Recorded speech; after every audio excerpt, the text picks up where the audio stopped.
రామదాసు అసలు పేరు కంచర్ల గోపన్న. గోపన్న 17వ శతాబ్దానికి చెందినవాడు. గోపన్నకు చిన్నప్పటి నుంచే రాముడంటే అపారమైన భక్తి.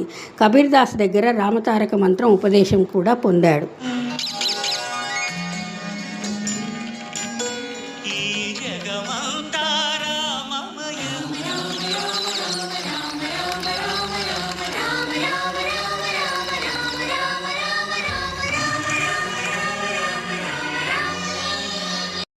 గోపన్నకు మేనమామలైన అక్కన్న, మాదన్న ద్వారా తానిషా కొలువులో భద్రాచలం తహసీల్దార్గా ఉద్యోగం సంపాదించుకున్నాడు. భద్రాచలం వెళ్ళిన తర్వాత అక్కడ సీతారాముల విగ్రహాలు చూసి ఎలాగైనా గుడి కట్టాలని నిర్ణయించుకున్నాడు.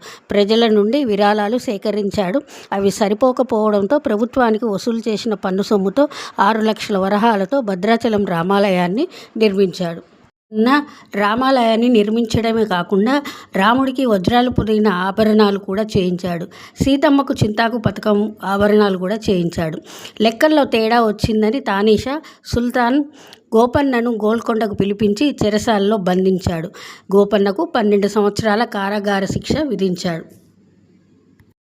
చెరసాలలో ఉన్నప్పటికీ గోపన్న రాముని మీద భక్తి మాత్రం వదలలేదు.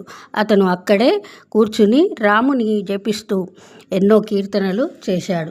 జైలులోనే గోపన్న ఇక్ష్వాకుల తిలక, పలుకే బంగారం ఆయన, ఎందరో మహానుభావులు లాంటి అనేక కీర్తనలు రాశాడు. రాముడు తనను కరుణించలేదని బాధపడ్డాడు. ఇక్ష్వాకుల తిలక ఇకనైన పలుకవే రామచంద్ర నన్ను రక్షింపగున్నను రక్షకులు ఎవరింక రామ. గోపన్న బాధను చూసి శ్రీరాముడు, లక్ష్మణుడు, రామోజీ, లక్ష్మోజీ పేర్లతో మారువేషంలో తానిషా దగ్గరకు వెళ్ళి 6 లక్షల వరహాలు చెల్లించి రసీదు తీసుకుంటారు.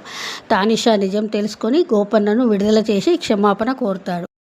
గోపన్న తానిషా ఇచ్చిన డబ్బు రసీదును రాముడి పాదాల దగ్గర పెట్టి జీవితాంతం రాముని సేవలోనే గడిపాడు. అప్పటి నుండి గోపన్న భక్త రామదాసుగా ప్రసిద్ధి చెందాడు.